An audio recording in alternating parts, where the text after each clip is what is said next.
Jika kalian mengira hanya karakter ninja di anime yang memiliki jutsu berjalan di atas air, mungkin pendapat kalian bisa saja salah. Mengapa? Inilah jawabannya. Faktanya, ada hewan kecil yang mampu berjalan dan bergerak bebas tanpa jutsu di atas permukaan air. Karena itu adalah yang menjadi kemampuan alami mereka. Serangga itu kita kenal sebagai anggang-anggang. Ya, anggang-anggang. Atau water strider, atau si peselancar air. Nama mereka diambil dari cara bergerak mereka yang cenderung maju dan mundur di atas permukaan air. Banyak anggapan hewan predator ini sebagai laba-laba air.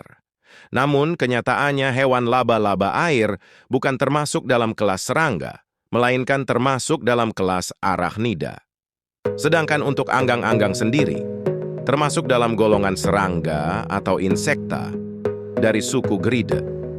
Kata serangga berasal dari kata Latin insectum, kata yang berasal dari kata Yunani entomon, yang artinya terpotong menjadi beberapa bagian. Diambil dari bentuk tubuh serangga yang terdiri dari beberapa ruas, yaitu kepala, dada, dan perut. Dalam jurnal yang telah diterbitkan, terdapat kurang lebih 340 spesies anggang-anggang yang telah teridentifikasi. Pada umumnya, anggang-anggang ditemukan di perairan jernih, dengan permukaan tenang.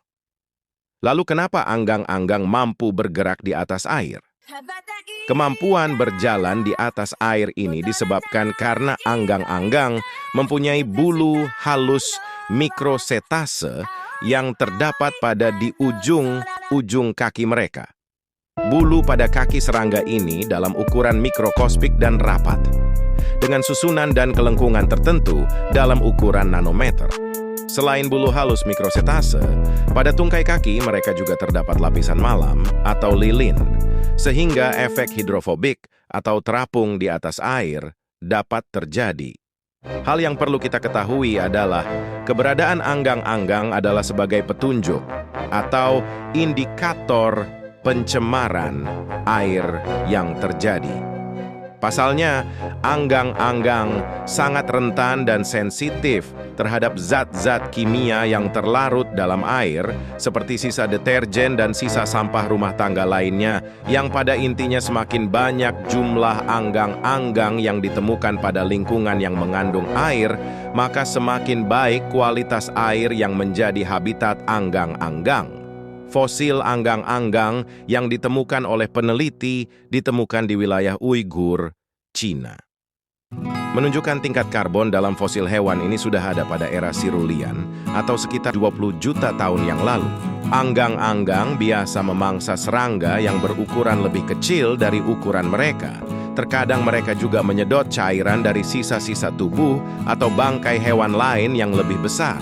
Kemampuan anggang-anggang dianggap mempunyai kaki yang istimewa karena dapat bergerak tanpa merusak permukaan air. Hal ini mengilhami beberapa ilmuwan Finlandia untuk meneliti, menciptakan, dan memproduksi bahan super ringan yang dilakukan dengan sel selulosa tumbuhan. Aerogel yang dibuat oleh Dr. Olli Ikala dan rekan-rekannya di Universitas Teknologi Helsinki menggunakan untayan tipis sel tumbuhan, polimer alami yang terkadang menyerupai plastik. Mereka memperkirakan bahwa 500 gram selulosa dapat menampung sekitar 5 tumpuk lemari es berukuran standar dengan berat sekitar setengah ton. Sekian pembahasan kita tentang si pelancar air kali ini. Mari kita belajar alam bersama di sekitar rumah. Dan pastikan, apakah ada anggang-anggang di sekitar kolam rumah Anda?